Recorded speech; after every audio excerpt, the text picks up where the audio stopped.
يا أيها الذين آمنوا كتب عليكم الصيام كما كتب على الذين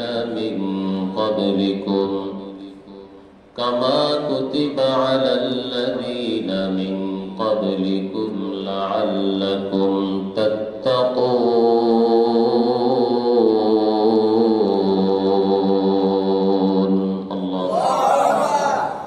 আল্লাহ তাআলা বলেন,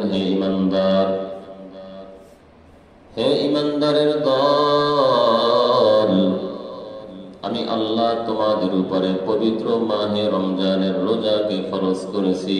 কুতিবা আই ফরিজা আলাইকুমুস সিয়াম, তোমাদের উপরে আমি আল্লাহ পবিত্র মাহে রমজানের রোজা ফরজ করেছি, যেমনি ভাবে তোমাদের পূর্বপুরুষ বাপ-দাদাদের উপরেও পবিত্র মাহে রমজানের রোজাকে ফরজ করেছিলাম।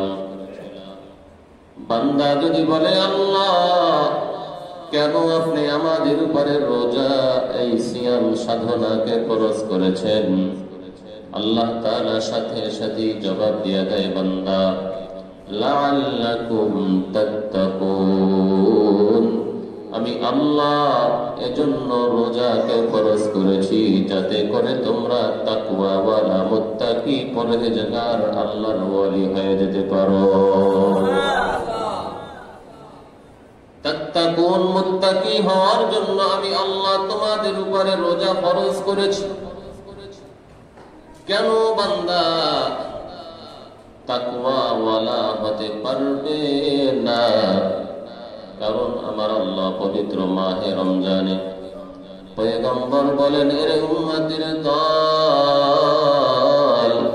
আল্লাহ তাআলা পবিত্র মাহে রমজানের চাঁদ ওঠার সাথে সাথে জিন শয়তান গুলোকে আমার আল্লাহ তাআলা শিকলবদ্ধ করে দেয়, তালাবদ্ধ করে দেয়। শয়তান অন্যান্য মাসে বান্দা বান্দীদেরকে ডিস্টার্ব করে, আমল থেকে আল্লাহ তাআলার বান্দা বান্দীদেরকে দূরে সরানোর চেষ্টা করে।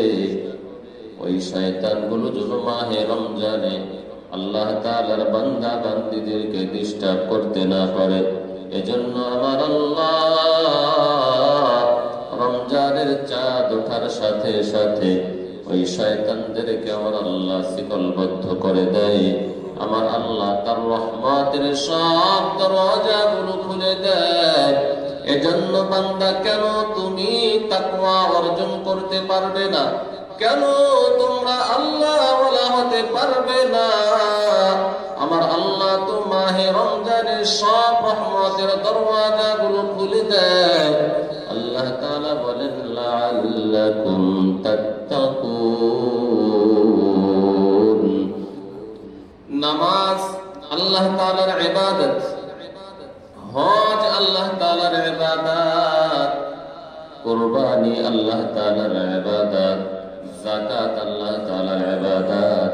আল্লাহ পাক রব্বুল আলামিনের যত ইবাদত আছে, যত হুকুম আহকাম আছে, সব ইবাদত আমার আল্লাহ কোন ইবাদতের বদলা নিজ হাতে দিবেন না। আমার আল্লাহ কোন ইবাদতের সওয়াব নিজ হাতে দিবে না। একমাত্র রোজা এমন একটা ইবাদত, এই ইবাদতের সওয়াব আমার আল্লাহ তার নিজের হাতে বন্টন করবে। এজন্য আল্লাহ তাআলা বলেন, আস-সাওমু লি ওয়া আনা আজজি বিহি, রোজা হলো আমার, আর এই রোজার প্রতিদান স্বয়ং আমি নিজে আল্লাহই হয়ে যাব। সুবহানাল্লাহ। রোজা হলো আমার, আর এই রোজার প্রতিদান স্বয়ং আমি নিজে আল্লাহ। নামাজের সওয়াব আমি আল্লাহ ফেরেশতার মাধ্যমে দিব। কুরবানির সওয়াব আমি আল্লাহ ফেরেশতার মাধ্যমে দেব। দান সাদাকার সওয়াব আমি আল্লাহ ফেরেশতার মাধ্যমে দেব। কিন্তু রোজা এমন একটা ইবাদত, এই রোজার সওয়াব আমি আল্লাহ কোন ফেরেশতার মাধ্যমে দিব না। কারণ বান্দা বান্দি রোজা রাখে একমাত্র আমি আল্লাহ তাআলার জন্য।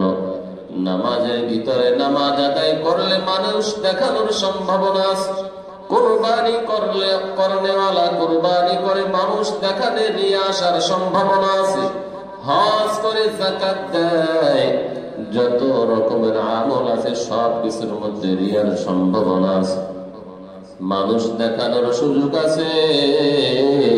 কিন্তু রোজা এমন একটা আমল, এমন একটা ইবাদত, 30 তলা বিল্ডিং এর মধ্যে 20 নম্বর তলায় একা, উপরেও কেউ নাই, নিচেও কেউ নাই, পুরা বিল্ডিং এ কোনো মানুষ নাই, একা একাই রোজা রেখেছে, ডানে কেউ নাই, বামেও কেউ নাই, বান্দা একা রোজা রেখেছে, বান্দি একা রোজা রেখেছে। দুপুর বেলা পর্যাপ্ত পরিমাণ রোদের তাপ, গরম, পানির উপর পিপাসা, পানিও সামনে আছে, উপরে কেউ নাই, নিচেও কেউ নাই, গোটা বিল্ডিং এ কোনো মানুষ নাই, পেটেও বড় ক্ষুধা, পানিও খাবারও সামনে হাজির।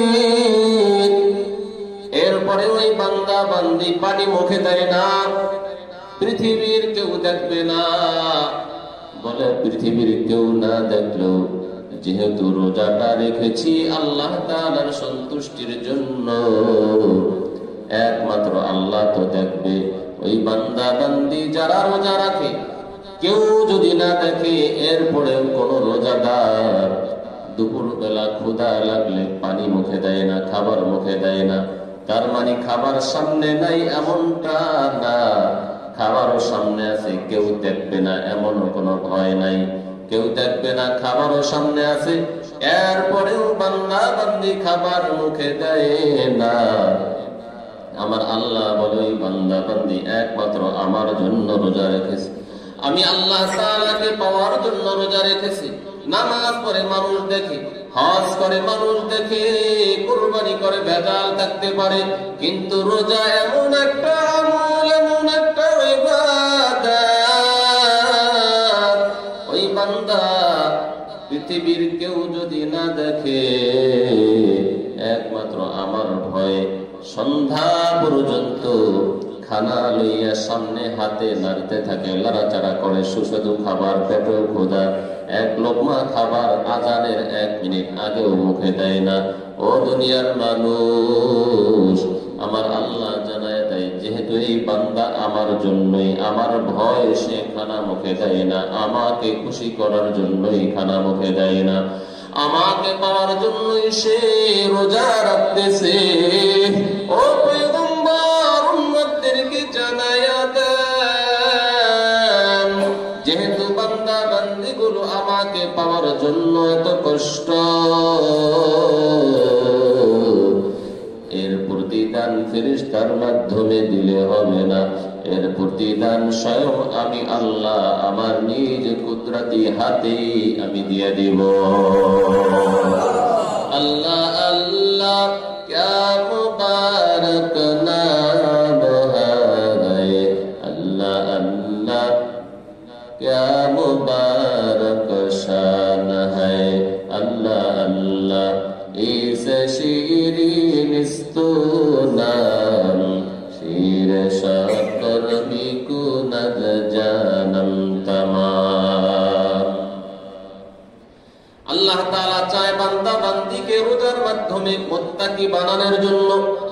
তাকওয়া মানে বিরত থাকা, তাকওয়া মানে পরহেজ করা। কিসের থেকে বিরত থাকা? কিছু রোজাদার আছে শুধু পেটের রোজাই করে, পেটের রোজাই করে। রোজা শুধু পেটের নাম নয়, রোজা শুধু পেটের রোজা না, শরীরের সব অঙ্গ প্রত্যঙ্গের মাধ্যমে রোজা পালন করতে হয়। কিছু মানুষ আছে সকাল থেকে সন্ধ্যা পর্যন্ত শুধু উপবাসী থাকে, আসলে তাদের রোজা সঠিকভাবে আদায় হয় না।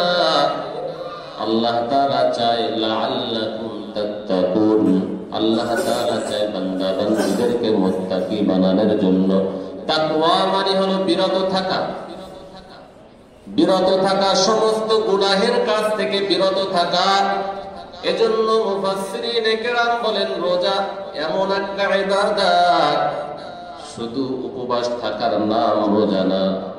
রোজা এমন একটা আমল, 6টা গুণ অর্জন করার মাধ্যমে রোজা পালন করতে হয়। কয়টা গুণ? 6টা গুণ অর্জন করার মাধ্যমে যে রোজা রাখবে তার রোজাটাই পূর্ণাঙ্গ রোজা হবে। নবীজি বলেন, আস-সাওমু জুন্নাতুন আস-সিয়ামু জুন্নাতুন, রোজাটা হলো ঢাল।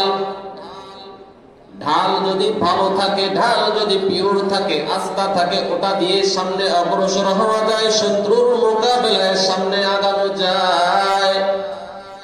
আর ঢাল যদি ফাটা, চিরা ফাটা থাকে, ওই ঢাল দিয়ে যুদ্ধ করা যায় না, ওই ঢাল দিয়ে নিজে আত্মরক্ষা করা সম্ভব হয় না।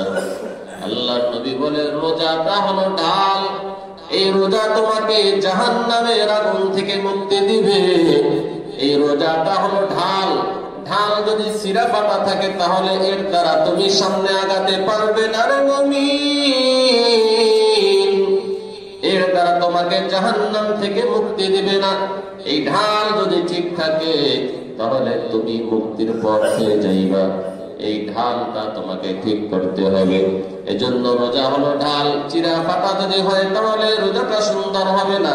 এজন্য পয়গম্বর বলেন, মুফাসসিরিনে কেরাম বলেন, 6টা গুণ অর্জনের মাধ্যমে যদি তোমার রোজাটা সুন্দর হয় তাহলে তোমার রোজাটা ভালো বলে গণ্য হবে।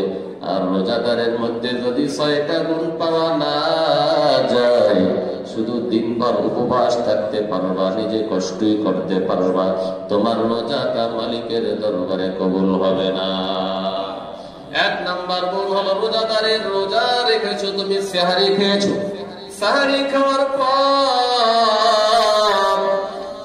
1 নাম্বার গুণ অর্জন করা লাগবে, তোমার চোখের হেফাজত করা লাগবে। চোখের হেফাজত বলে, কিভাবে চোখের হেফাজত করব? সারাদিন ঘুমায়া থাকলেই কি চোখের হেফাজত হবে? না, সারাদিন ঘুমায়া থাকার নাম চোখের হেফাজত না।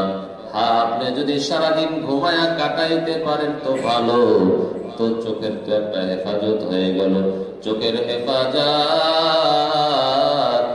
চোখ দ্বারা বেগানা নারীর দিকে তাকানো যাবে না, চোখ দ্বারা বেগানা পুরুষদের দিকেও তাকানো যাবে না, চোখ দ্বারা অশ্লীল কিছু দেখা যাবে না। যেগুলো দেখা জায়েজ নাই, না জায়েজ, হারাম, ওইগুলো চোখ দ্বারা দেখা যাবে না।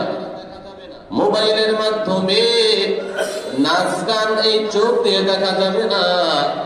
যাদেরকে বাস্তবে দেখা হারাম তাদেরকে মোবাইলেও দেখা হারাম। যাদেরকে সরাসরি দেখা জায়েজ নাই তাদেরকে মোবাইলের মাধ্যমেও দেখা জায়েজ নাই। রোজা রাখার পর আপনি মোবাইল দিয়ে অশ্লীল নারীদেরকে, বেহায়া নারীদেরকে, উলঙ্গ নারীদেরকে দেখবেন, আপনার চোখের হেফাজত হবে না। চোখের হেফাজত যদি করতে হয়, এই চোখ দিয়ে খারাপ কিছু দেখা যাবে না। আপনি রোজাও রাখবেন, চোখ দিয়ে যা ইচ্ছা তা দেখবেন, আপনার রোজাটা গুণগত রোজা হবে না, আপনার রোজাটা সুন্দর রোজা বলে গণ্য হবে না। এজন্য 1 নম্বরে হলো চোখের হেফাজত। 2 নম্বর হলো কানের হেফাজত। যেমনি ভাবে চোখ দিয়ে খারাপ বাজে কিছু দেখা যাবে না, তেমনি ভাবে কান দিয়ে খারাপ অশ্লীল গান বাজনা শোনাও যাবে না। এই কান দিয়ে খারাপ কিছু শোনা যাবে না। কানের হেফাজত করতে হবে, কান দিয়ে বাজে কিছু শোনা যাবে না। বলে কি করব? কানের ভিতরে আঙ্গুল ঢুকায়া কানের ছিদ্র বন্ধ করে রাখবো। হ্যাঁ, কানের ছিদ্র বন্ধ করে রাখবেন। আপনার কানের ছিদ্র বন্ধ করার দরকার নাই। আপনি খারাপ জিনিস না বাজাইলেই তো চলে, খারাপ জিনিস না ছাড়লেই তো চলে, গান বাজনা অশ্লীল জিনিস না ছাড়লেই তো চলে। কানের হেফাজত। 3 নাম্বার হলো জবানের হেফাজত, জিহ্বার হেফাজত। রোজাদার রোজা রাখতেছে, নবীজি বলেন, তোমার সাথে কেউ যদি ঝগড়া করার জন্য আসে, রোজা রাখার পর তোমার সাথে কেউ যদি বাজে আলাপ করার জন্য আসে, তাহলে তুমি বলো, ইন্নী সাইম, আমি রোজাদার, আমি রোজা রেখেছি। রোজা রেখে জবান দিয়ে বাজে কথা বলা যাবে না। এই জবান যদি ব্যবহার করতে চাও হে মুমিন, এই জবান দিয়ে তুমি কোরআন তেলাওয়াত করো, এই জবান দিয়ে তুমি লা ইলাহা ইল্লাল্লাহ পড়ো, এই জবান দিয়ে তুমি ইস্তেগফার বেশি বেশি করে করো। পয়গম্বর বলেন, এরে উম্মতের দল, পবিত্র মাহে রমজানে আমার আল্লাহ বান্দা বান্দীদের থেকে দুইটা জিনিস বেশি বেশি করার জন্য বলেন। বান্দা বান্দী যদি দুইটা জিনিস বেশি বেশি করে আমার আল্লাহ বড় খুশি হয়। পবিত্র মাহে রমজানে দুইটা জিনিস আল্লাহ তাআলা বেশি চায়। নবীজি বলেন, এক নাম্বার, বান্দা বান্দী বেশি বেশি যেন পড়ে লা ইলাহা ইল্লাল্লাহ, লা ইলাহা ইল্লাল্লাহ।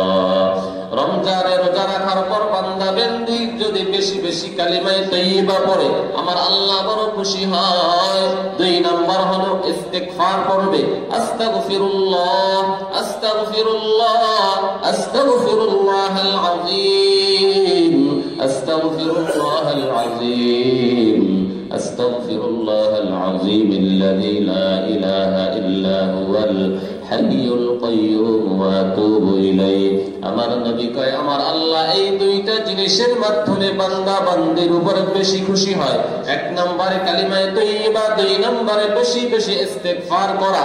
আর দুইটা জিনিস এমন আছে যেটা বান্দা বান্দির না করে কোনো উপায় নাই। পবিত্র মাহে রমজানে বান্দা বান্দি দুইটা জিনিস না করে কোনো উপায় নাই।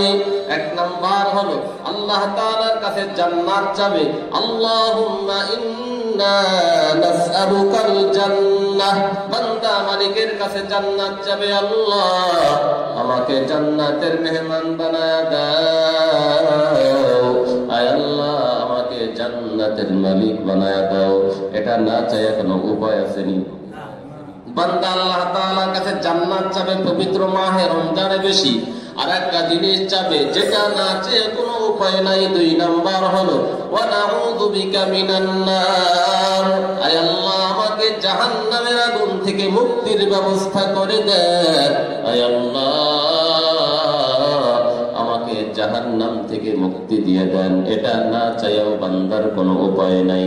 এজন্য নবী বলে, পবিত্র মাহে রমজানে দুইটা জিনিস মালিক বড় খুশি হয়, বেশি বেশি কালিমায়ে তাইয়্যিবা এবং ইস্তিগফার। আর দুইটা জিনিস বান্দাকে চাইতেই হবে, বেশি বেশি আল্লাহ তাআলার কাছে চাইবো, আল্লাহ আমাকে জান্নাত দেন এবং আমাকে জাহান্নাম থেকে মুক্তির ব্যবস্থা করে দেন। আয় আল্লাহ আমাদের সবাইকে আপনি জান্নাতের মেহমান বানাইয়া জাহান্নাম থেকে মুক্তির ব্যবস্থা করে দেন, বলেন আমিন। তো জবানের হেফাজত, জবান দিয়ে বাজে কথা বলা যাবে না। রোজা রেখে জবানের অপব্যবহার করা যাবে না। জবান যদি নাড়াতেই হয়, জবান দিয়ে বেশি বেশি কালিমায়ে তাইয়্যিবা পড়ব, ইস্তিগফার করব, কোরআন তেলাওয়াত করব। এই জবান দিয়ে ভালো কথা বলবো, এই জবান দিয়ে গীবত শিকায়ত খারাপ কথা বলা যাবে না। কারণ রোজা রাখার পর এই জবান দিয়ে যদি গীবত শিকায়ত করা হয় তাহলে রোজাদারের বড় কষ্ট হয়।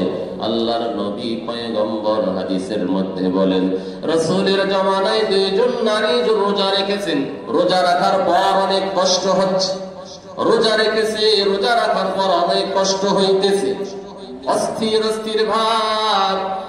একজন এসে পয়গম্বরের কিনারায় ডাক দিয়া বলে, পয়গম্বর ও রাহমাতাল লিল আলামিন, ওই দুইজন নারী রোজা রেখেছে, তাদের বড় কষ্ট হচ্ছে, আপনি যদি অনুমতি দেন তাহলে তারা ইফতার করে রোজাটা ভেঙে ফেলবে। আল্লাহর নবী কয়, না না না, তাদেরকে অনুমতি দেওয়া হবে না। আল্লাহর নবী বলে, একটা পাত্র নিয়ে যাও, একটা পেয়ালা নিয়ে তাদের কাছে দাও, রোজা ভাঙার অনুমতি নাই, তবে তারা যেন ইচ্ছাকৃত ভাবে এই পাত্রের ভিতরে তারা যেন বমি করে, তারা যেন বমি করে, এজন্য পাত্রটা নিয়ে যাও।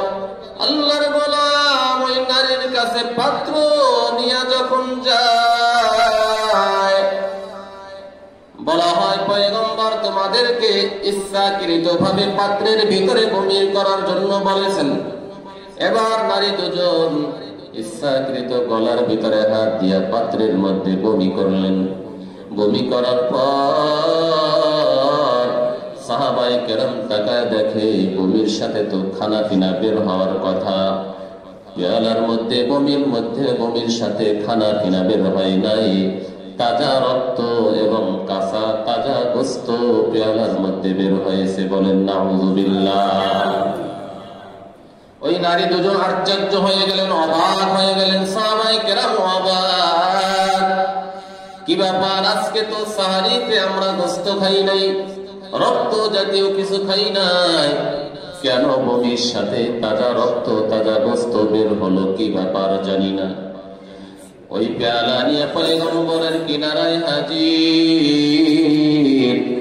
আল্লাহর নবী দেখে বলেন, কি ব্যাপার, বমির সাথে তো খানা পিনা বের হওয়ার কথা, তাজা রক্ত গোশত কেন বের হলো? অবশ্যই তারা রোজা রাখা অবস্থায় তারা জবান দিয়ে গীবত শিকায়ত করেছে, পরনিন্দা করেছে, জবানের অপব্যবহার করেছে। কারণ আমার আল্লাহ বলেছে, আইয়ুহিব্বু আহাদুকুম আইয়াকুলা লাহমা আখিহি মাইতান ফাকারিহতুমুহু ওয়াত্তাকুল্লাহ ইন্নাল্লাহা তাওয়াবুর রহিম।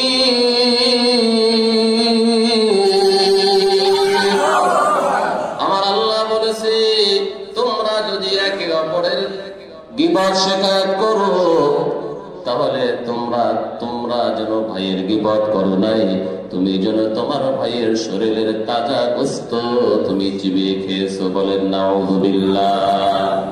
আল্লাহর নবী বলে, অবশ্যই রোজাদার রোজা রাখার পরে তার কষ্ট হবে না। কষ্ট হবে এজন্য, রোজা রাখার পর যদি জবানের হেফাজত না করে, চোখের হেফাজত না করা হয়, কানের হেফাজত না করা হয়, জবানের হেফাজত তারা না করার কারণে, গীবত করার কারণে, এই যে দেখো তাদের পেট থেকে বমির সাথে তাজা গোশত তাজা রক্ত বের হয়েছে। এজন্য জবানের হেফাজত। 4 নাম্বার হলো হাতের হেফাজত। রোজা রাখার পর রোজাদার হাতের হেফাজত করবে। কিন্তু যারা সুদ খায়, সুদের কারবার করে, এরকম একটা ঘটনা আছে, মানুষ তাকে সুদ দেওয়ার জন্য অফিসে গিয়েছে, এবার স্যার বলে, সুদ আমি রোজা রেখেছি, আমি হাতের হেফাজত করতেছি, হাত দিয়ে ধরে না, ট্যাক্স কইলা কয় ট্যাক্সের ভিতরে রাইখা যাও, হাত দিয়ে ধরে না, খুব বিশ্বাস, কারণ শুনছে হাতের হেফাজত করতে হবে। সুদ দেওয়ার জন্য আসলে হাত দিয়ে নেয়, ওই ট্যাক্সের ভিতরে রাইখা যাও। কত নাম্বার সারা বাটপার, চিন্তা করছে। হাত দিয়ে ধরা যাবে না। হাতের হেফাজত, যে কোনো খারাপ কাজ থেকে হাত বিরত রাখতে হবে, হাতের হেফাজত করতে হবে। কারণ আল্লাহর নবী বলেন, আল মুসলিমু মান সালিমাল মুসলিমুনা মিন লিসানিহি ওয়া ইয়াদিহি। খাঁটি মুসলমান ওই ব্যক্তি যার হাত এবং মুখ থেকে অপর মুসলমান নিরাপদ থাকে। শরীরের মধ্যে যত অঙ্গ আছে, এর মধ্যে দামি 2টা অঙ্গ হলো, 1 নম্বর হলো জবান, 2 নম্বর হলো হাত। কারণ মানুষ অধিকাংশ অন্যায় জবান দিয়ে করে, এরপরে হাতের মাধ্যমে। এজন্য হাতের হেফাজত করতে হবে, শুধু রোজা রাখলেই হবে না, হাতের হেফাজতের হাতের রোজা। 5 নম্বর হলো কলবের রোজা, অন্তরের রোজা। কারণ যা কিছু করে আগে পরিকল্পনা করে দিলের মধ্যে, অন্তরে অন্তরে পরিকল্পনা করে, এটা করবো কি করবো না, এটা বলবো কি বলবো না, এখানে যাবো কি যাব না। এজন্য চোখের হেফাজত, কানের হেফাজত, জবানের হেফাজত, হাতের হেফাজত, পাশাপাশি অন্তরের হেফাজত। অন্তরের হেফাজত করা লাগবে। রোজাদার রোজাটা যদি ঢাল বানাতে হয়, রোজাটা যদি সুন্দর রাখতে হয়, আস্থা রাখতে হয়, তাহলে কলবের অন্তরের হেফাজত করতে হবে। কুমন্ত্রণা থেকে, খারাপ ধারণা থেকে নিজের কলবটাকে হেফাজত করতে হবে। 6 নাম্বার, আপনি সাহারি খাবেন, ইফতারি খাবেন, খান, অসুবিধা নাই। হালাল খাবার যত খাবেন কোনো অসুবিধা নাই। তবে সাহারি, যে সাহারি খেয়ে সাহারির মধ্যে আমার আল্লাহ বরকত রেখেছেন, সাহারি খাবেন এবং ইফতার খাবেন, হালাল ভাবে খান। হারাম দিয়ে সাহারি ইফতারি খাওয়া যাবে না। হারাম পয়সা দিয়ে, হারাম উপার্জন দিয়ে যদি সাহারি খান, ইফতারি খান, ওই রোজাটা আস্থা থাকবে না, ওই রোজাটা গুণওয়ালা রোজা হবে না, সুন্দর হবে না। এই 6টা গুণ যদি রোজার মধ্যে পাওয়া যায়, তাহলে তার রোজাটা ভালো সুন্দর রোজা হিসাবে কবুল হবে। আর রোজাদারের রোজার মধ্যে যদি 6টা গুণ পাওয়া না যায়, চোখের হেফাজত না হয়, কানের হেফাজত না হয়, জবানের হেফাজত না হয়, হাতের হেফাজত না হয় এবং অন্যান্য অঙ্গের হেফাজত সহ অন্তরের হেফাজত যদি না হয়, খানা পিনাটা যদি হালাল ভাবে না হয়, ওই খানাটা যত খাইতে পারেন, এইটা আপনার হালাল খানা না হলে আপনার রোজা কেন, হারাম খানার মাধ্যমে কোনো ইবাদতই আমার আল্লাহ কবুল করে না। বলেন ঠিক কিনা? হারাম খানার দ্বারা যদি শরীরের ভিতরে 1 ফোঁটা চর্বি হয়, হারাম খানার মাধ্যমে 1 ফোঁটা রক্ত যদি শরীরে হয়, এটা জান্নাতে যাবে না। লা ইয়াদখুলুল জান্নাতা জাসাদুন গুযিয়া বিল হারাম।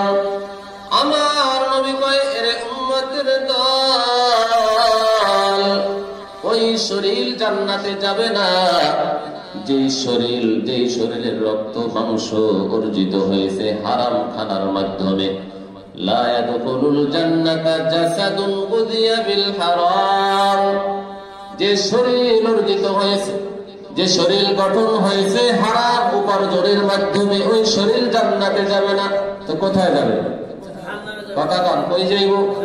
জান্নাতে যদি না যায়, তাহলে ওই শরীরটা তো জাহান্নামে যাবে। এর নবীর উম্মতের দল, বেশি খাবার দরকার নাই, অল্প খান তো হালাল খান। অল্প খাবার খাবো তো হালাল খাবার খাবো। বেশি খাইলাম, হারাম খানা খাইলাম, এর দ্বারা ক্ষতি ছাড়া কোনো উপকার নাই। অল্প খাইলাম, খানাটা যদি হালাল হয়, এই অল্প খানার মাধ্যমে হালাল খাবারটা যদি অল্প হয়, এই অল্প খানাটাই যা শরীর অর্জিত হবে, অল্প খানার মাধ্যমে যা কিছু সামনে আসবে, এটাই আমার মুক্তির কারণ হয়ে যাবে। আর যদি বেশি কিছু হয়, এটা যদি হারাম হয়, এটা আপনার আমার ধ্বংসের দ্বার প্রান্তে পৌঁছায়া দিবে। বলেন নাউযুবিল্লাহ। এজন্য যা খাইতে হবে সব হবে কি? হালাল। হালাল খানা, অসুবিধা নাই। হারাম যদি বেশি হয়, অসুবিধা আছে না নাই? অসুবিধা আছে। এজন্য মাহে রমজান, রোজার প্রথম রহমতের 10 দিন তো চলে যাচ্ছে। আল্লাহ পাক রব্বুল আলামিন অন্যান্য মাসে, অন্য 11 মাসে বনি আদমের একটা নেক আমলের বদৌলতে 10 থেকে 700 গুণ বাড়ায় দেয়। সুবহানাল্লাহ। একটা আমল যদি বান্দা করে নেয়, অন্য মাসে আল্লাহর নবী বলেন 10 থেকে শুরু করে 700 পর্যন্ত আমল বেড়ে যায়। কিন্তু রমজান মাসের রোজা এমন একটা দামি ইবাদত, আমার আল্লাহ বলে এটার পরিমাণ কত, এটার সওয়াব কত। as-sawmu li wa ana ajzi bi, এই রোজা হলো আমার, আর এই রোজার প্রতিদান আমি স্বয়ং আল্লাহ নিজে। আমি আল্লাহ নিজেই এর প্রতিদান।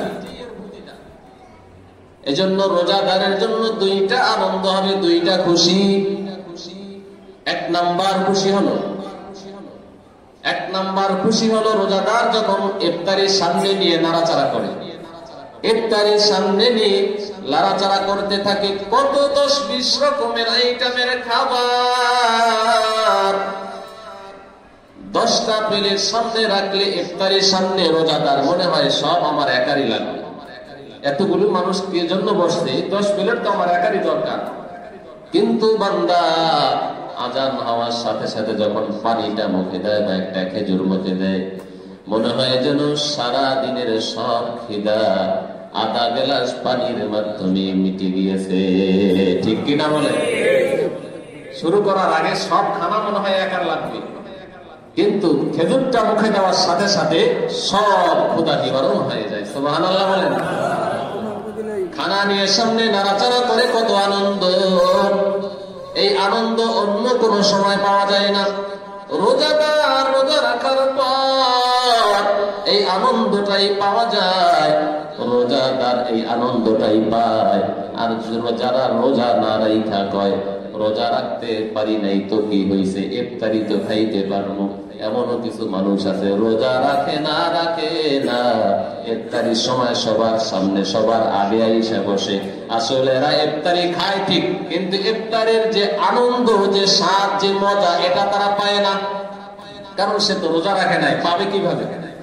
এই আনন্দ হলো রোজাদারের জন্য।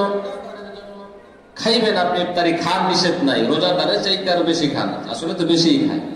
রোজাদারের চাইতে বেরোজদারেরা ইফতারি কি খায়? বেশি খায়। আর রোজাদারের খানার ভিতরে একটা আলাদা আনন্দ আছে। ইফতারি খায় খুব আনন্দের সাথে খায়। নবীজি বলেন রোজাদারের জন্য দুইটা আনন্দ, দুইটা খুশি। এক নাম্বার হলো ইফতারের আনন্দ, দুই নাম্বার হলো কিয়ামতের ময়দানে আমার আল্লাহ তাআলার দিদারের আনন্দ। কারণ আমার আল্লাহ স্বয়ং নিজে রোজাদারের পুরস্কার, নিজে রোজাদারের সওয়াব, নিজে রোজাদারের পুরস্কার দিবেন।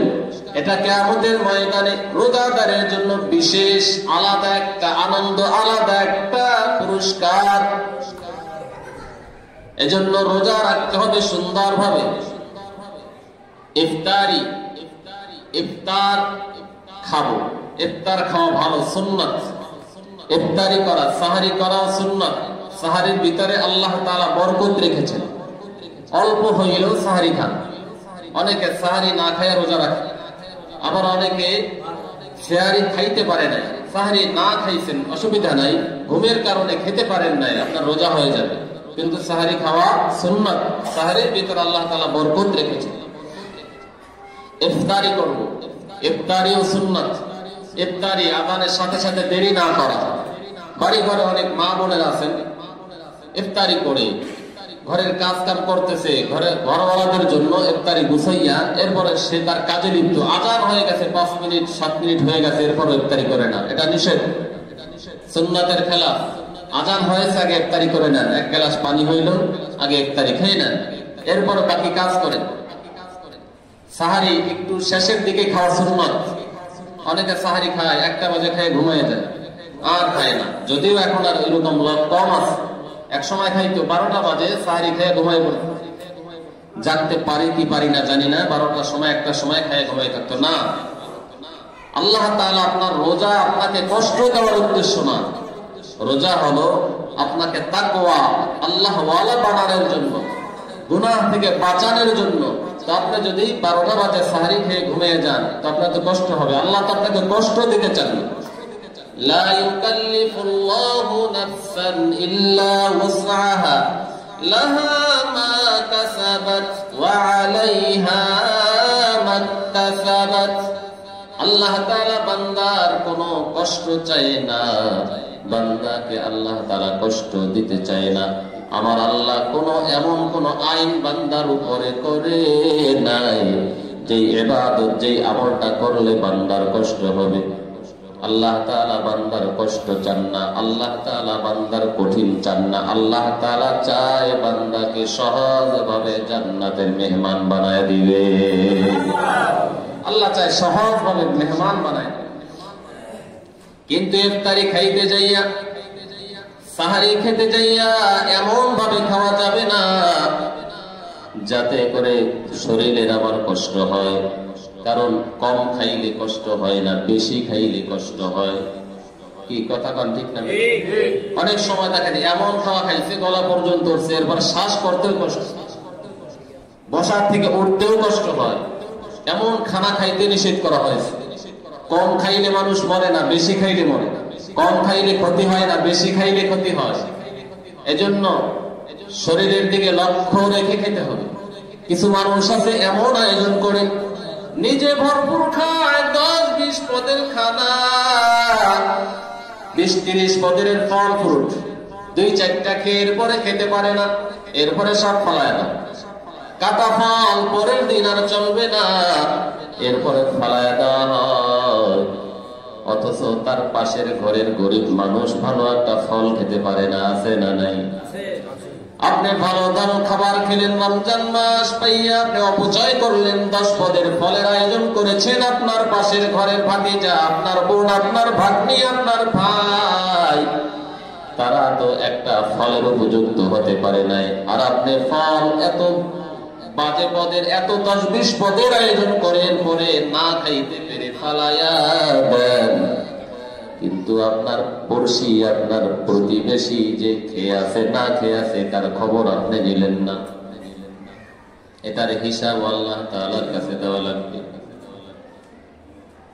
পার্শ্ববর্তী একজন গরিব রোজাদার কাজ কারবার করে, খেতে কাজ করে, মানুষের বদলি দেয়। গরিব মানুষ ভালো কিছু ঘরের জন্য, সন্তানের জন্য আয়োজন করতে পারে না। সন্তানগুলো তো প্রতিবেশীর ঘরে 10-20 পদের আইটেম দেখে সন্তান দৌড়ায় গেছে মায়ের কাছে, মা ওই ঘরের আমার কাকি 10 পদের ফলের আয়োজন করেছে, আমাদের ঘরে কি ফলের ব্যবস্থা হবে না? সন্তান মায়ের কাছে গিয়ে কান্না শুরু করে দিয়েছে, মা আমাকে একটু আপেল দাও, কমলা দাও, আনার দাও, আঙ্গুর দাও। ওই ঘরে দেখলাম 10 পদের খানা, আমাদের ঘরে তো 1 পদের ফলের ব্যবস্থা নাই। মা ডাক দিয়া কয়, সন্তান তোর বাবা কাজে গেছে, আসুক, তোর বাবা আসলে বলবো তোকে ফল কিনে দেওয়ার জন্য। ঘরের মা রোজা রেখেছে, বাবাও রোজা রেখে কাজের জন্য বাহিরে চলে গেছে। সন্ধ্যাবেলা যখন বাবা কাজ থেকে ঘরে ফিরে, মা ডাক দিয়া কয়, ও সন্তানের বাবা, তোমার সন্তান ফলের জন্য কান্দে, ওই ঘরে নাকি অনেক রকমের খানা পিনার আয়োজন করেছে, তোমার সন্তান ফল খেতে চায়, কি করবা? এবার বাবা সন্তানের জন্য কত টেনশন। সন্তান বলতে দেরি, বাবা আয়োজন করতে দেরি হয় না, টাকা নাই ধার করে হলেও সন্তানের জন্য ব্যবস্থা করে। কথা বলেন ঠিক না বেঠিক? আর বাবা যদি সন্তানের কাছে চাইতে চাইতে কান্না করতে করতে মরে যায়, এমন কিছু নেমো হারাম সন্তান আছে, বাবার দিকে ফিরাও চায় না, ঠিক কিনা? সন্তান মুখ ফুটে বলতে দেরি, বাবা চেষ্টা করতে দেরি হয় না। বাবা এখন চিন্তায় পড়ে যায়, আমার সন্তানের জন্য ফল কিনে দিতে হবে, কি করব? বাবার টেনশনে পড়ে গেলেন, কি করা যায়? টাকাও তো নাই, পর্যাপ্ত পরিমাণ টাকাও নাই, যে ভালো ইফতারের আয়োজন করব, টাকাও নাই, কি করা যায়? ওই সন্তানের বাবা এবার ধার করার জন্য, কর্জ আনার জন্য পাশে এক ধনী ব্যক্তির কাছে, মুসলমানের কাছে গিয়েছে কিছু টাকা আনার জন্য।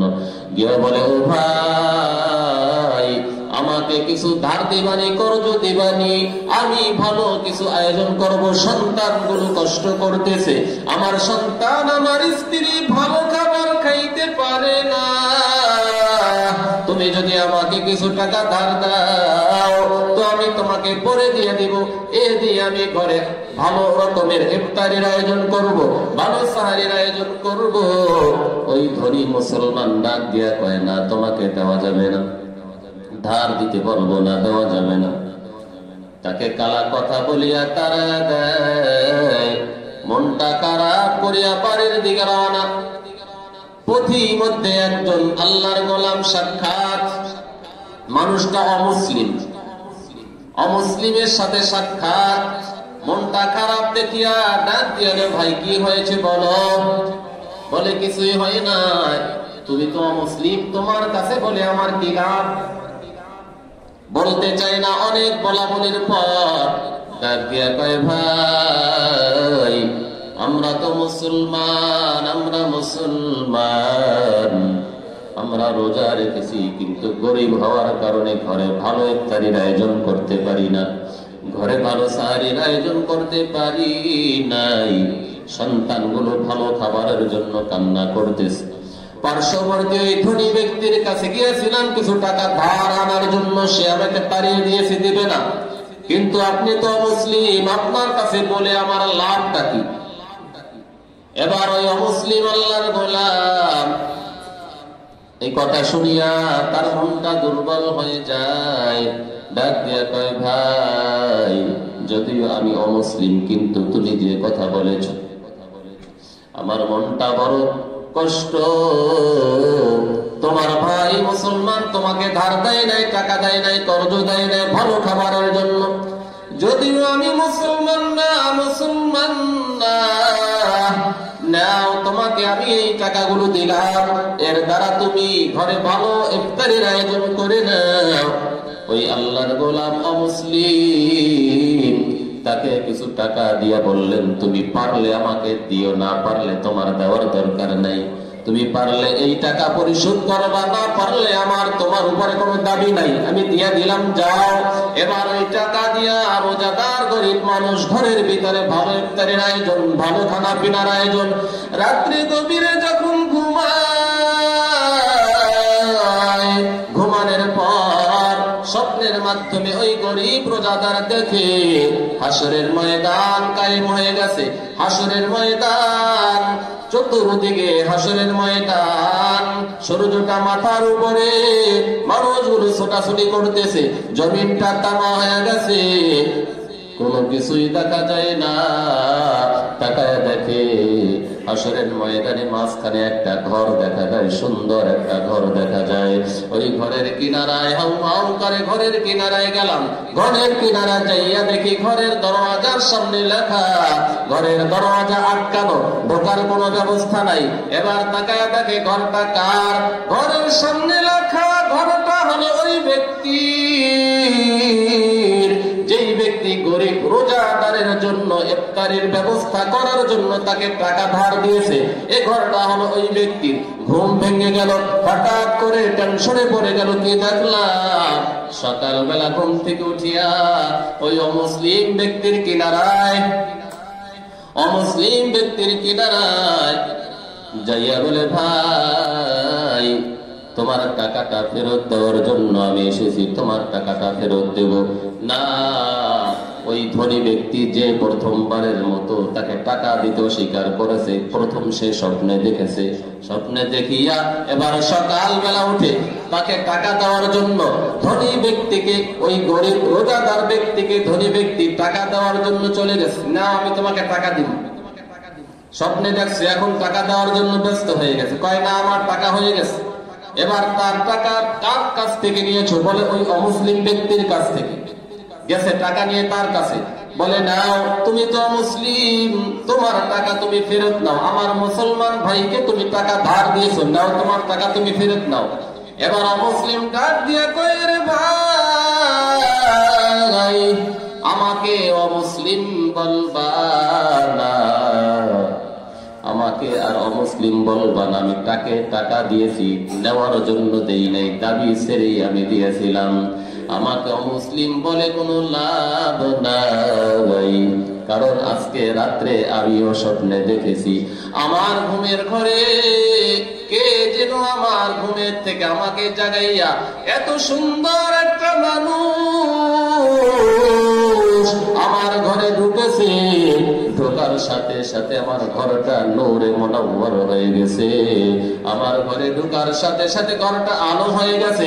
ওই সুন্দর মানুষ, আমার মনে হয় ওই মানুষটা হলো রওজা মুবারক থেকে উঠিয়া আখির জামানার পয়গম্বর আল্লাহর নবী, বিশ্ব নবী আমার ঘরে এসে আমাকে ডাক দিয়া কয়, দাঁড়াও তুমি ঘুম থেকে ওঠো। আল্লাহর নবী আমাকে ঘুম থেকে উঠাইয়া আমার নবী ডাক দিয়া কয়, তুমি আমার একজন এতিম গরিব রোজাদার উম্মতের ইফতারির জন্য তুমি টাকা দিয়েছিলে। এ অমুসলিম, তুমি এখন আর অমুসলিম থেকে লাভ নাই, আমার গরিব একজন উম্মত গরিব রোজাদারের উপকার করার কারণে উঠে যাও, হাতটা বানায় দাও, তোমাকে আমি কালিমা পরে মুসলমান বানায় দেই। ও দুনিয়ার মুসলমান, ওই রাত্রে গভীরে আল্লাহর নবী আমাকে কালিমা পরে মুসলমান বানায় দিয়েছে, আমি তো মুসলমান হয়ে গেছি। সকালবেলা আমি ঘুম থেকে ওঠার পর আমি আমি দেখি আমার জবানটা কালিমা জারি হয়ে গেছে, জবানটা এখনো নাড়তেছে। আল্লাহু আকবার। এখন আর আফসোস করে কোনো লাভ নাই, আমি তো মুসলমান হয়ে গেছি। আর আজকে আমাদের মুসলমানের অবস্থা কি? আমি নিজে পেট ভরে 20-30 রকমের আইটেমের খানা খাই, আর আমার পার্শ্ববর্তী ঘরে একটা ফল, একটা ভালো ইফতারি খেতে পারে না। আমরা রোজাদার ধনী ব্যক্তিরা খোঁজ খবর লওয়ারও সুযোগ হয় না। কথা কোন ঠিক কিনা? সবাই না, অনেক আছে, কিছু আছে, সবাই না, অনেক আছে ভালো, এলাকার মানুষ ভালো, কিন্তু কিছু আছে নিজেরা খায়, খেতে না পেরে ফালায় পর্যন্ত দেয়, কিন্তু পাশের ঘরে যে ভালো কি খাইলো না খাইলো খবর লয় না। এজন্য রোজাদার কেউ যদি একজন রোজাদারকে ইফতারি করায়, নবীজি বলেন কেউ একজন রোজাদারকে ইফতারি করালো, আল্লাহ তাআলা তার আমলনামায় পরিপূর্ণ একটা রোজার সওয়াব আমার আল্লাহ দান করে দিবে। যাকে ইফতারি করাইছেন তার রোজা কবুল হলো কি হলো না সেটা পরের হিসাব। আপনি যে ইফতারি করাইছেন এজন্য আপনার আমলনামায় পরিপূর্ণ রোজার সওয়াব লিখে দেওয়া হবে। যদি পারেন, পেট ভরতে খাওয়ানোর সুযোগ নাই, একটা খেজুর দিয়েও যদি হয়, এক গ্লাস শরবত পানি দিয়েও যদি হয়। আবার আমরা অনেক একটা ভুল ধারণা আছে আমাদের, যে একজন ইফতারের আয়োজন করছে, আমি ইফতারি করি না, আমারটা দিয়ে আমি ইফতারি করবো। একটা ভুল ধারণা, কিন্তু আমারটা দিয়ে আমি ইফতারি করবো। আচ্ছা, আপনারটা দিয়ে ইফতারি করলে লাভ কি? আর এক ভাই যে আপনাকে আজকে ইফতারের আয়োজন করেছে, দাওয়াত দিয়েছে, তারটা দিয়ে ইফতারি করলে আপনার ক্ষতিটা কি? বলে ক্ষতিটা মনে করে যে আমারটা দিয়ে আমি ইফতারি করলে সব বেশি হবে, তারটা দিয়ে ইফতারি করলে মনে হয় তার আমলনামায় সব যাবে। না, তার আমলনামায় যে সবটা যাবে আপনার রোজা থেকে বিন্দু মাত্র কমানো হবে না। আপনার সওয়াব আপনার পরিপূর্ণ থাকবে। বাকি হলো আপনাকে যে ইফতারি করালো সে আলাদা ভাবে, আপনার থেকে কমানো হবে না, আলাদা ভাবে একটা রোজার সওয়াব সে পেয়ে যাবে। সুবহানাল্লাহ। এজন্য কেউ যদি দাওয়াত দেয়, ইফতারের আয়োজন করে, তার দেওয়া ইফতারি দিয়ে, খেজুর দিয়ে, পানি দিয়ে ইফতারি করতে কোনো অসুবিধা, আপনার তো কোনো সমস্যা নাই। আপনার রোজা থেকে, আপনার ইবাদত থেকে, আমল থেকে তো বিন্দু মাত্র কমানো হবে না। তাহলে আপনি বখিলামি করে তাকে ক্ষতি করে লাভ থাকে। এজন্য কেউ যদি দাওয়াত দেয়, ইফতারির আয়োজন করে, তাহলে তার দাওয়াত, তার খানাটা দিয়েই কি করা? ইফতারিটা খোলা, তার খানাটা দিয়েই ইফতারি করা। এজন্য আমরা একে অপরকে ইফতারের আয়োজন করব, ইফতারের দাওয়াত দিব, মেহমানদারির আয়োজন করব। আল্লাহ পাক রব্বুল আলামিন আমাদের সবাইকে পবিত্র মাহে রমজানের রোজাগুলো সুন্দরভাবে 6টা গুণ অর্জন করার মাধ্যমে সুন্দরভাবে কাটাবার তৌফিক দান করেন। সকলে বলি আমিন। সর্বশেষ ইসলামিক ভিডিও সবার আগে পেতে আল হাদি মিডিয়া সাবস্ক্রাইব করে পাশে থাকা বেল আইকনটি ক্লিক করুন। ধন্যবাদ।